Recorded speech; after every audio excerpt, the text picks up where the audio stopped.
জানি ম্যাডাম আপনি ছোট রকেট পছন্দ করেন না। আমি বড় রকেট দিলেও যে আপনি নিয়ে নেবেন তাও নয়, আপনার লাগবে বড়, আমি জানি। আপনার এত ফাটছে কেন?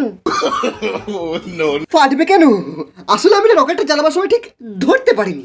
আপনি অনেক জিনিসই ধরতে পারেন না। হ্যাঁ তা ঠিক। আপনি আমার দুটো দেখতে পাচ্ছেন?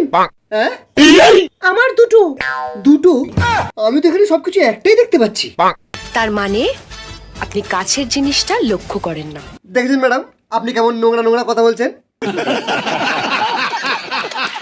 বসুন, একবার নিচের দিকে দেখুন। ও কি বড় সাইজ আপনার বোমের। তবুও ভালো, আপনি আমার বোম দুটো লক্ষ্য করলেন। একটা কথা বলবো, কিছু মনে করবেন না তো? বলুন।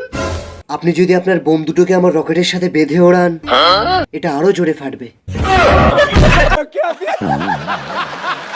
সেদিন আমি আমার পায়খানায় মন খুলে হাঁকছিলাম, হঠাৎই কোথা থেকে পায়খানার মধ্যে একটা পেটো বোম এসে পড়লো। কিছুক্ষণের জন্য হলেও মনে হয়েছিল যে আমি বোধহয় আর বাঁচবো না। ঠিক সেই সময় ও পায়খানার দরজায় এক লাথি মেরে দরজা ভেঙে বোমে জল ঢেলে দিল। তখন এমন পজিশনে ছিলাম তোমাকে ধন্যবাদও বলতে পারিনি। তারপর জানতে পারলাম যে ওই হারামজাদাই আমার পায়খানায় বোমটা ছুঁড়েছিল। কত বছর এই ড্যামেজ বোমের দোকান চালাচ্ছেন?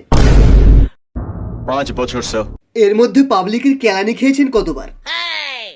5 বছর। 5 বার, বছরে একবার করে। আপনার রেকর্ড তো দেখছি বেশ ভালো। আপনার দোকান থেকে ড্যামেজ এক্সপায়ার বাজি উদ্ধার করার কথাটা আমি শুনেছি। সাধারণ মানুষ বুঝতেই পারছে না যে কত বড় বাঁশ নিচ্ছে। আমি সাধারণ মানুষেরই বাঁশ দিতে চাই, যাতে তাদের বোম ফাটাতে গিয়ে ওইটাও ফাটুক। সেই জন্য আমি আপনার কাছ থেকে ড্যামেজ বোম কিনে পাবলিককে ফ্রিতে বিতরণ করব। স্যার, 5 বার পাবলিকের কেলানি খাওয়ার যা রেকর্ড আছে, তার দোকান থেকে কি বাজি কেনা ঠিক হবে? আমার কাছে সেই দোকানদারের রেকর্ড সবচেয়ে ভালো, যার পাবলিকের কেলানি খেয়েও বোমের সেল সবচেয়ে বেশি।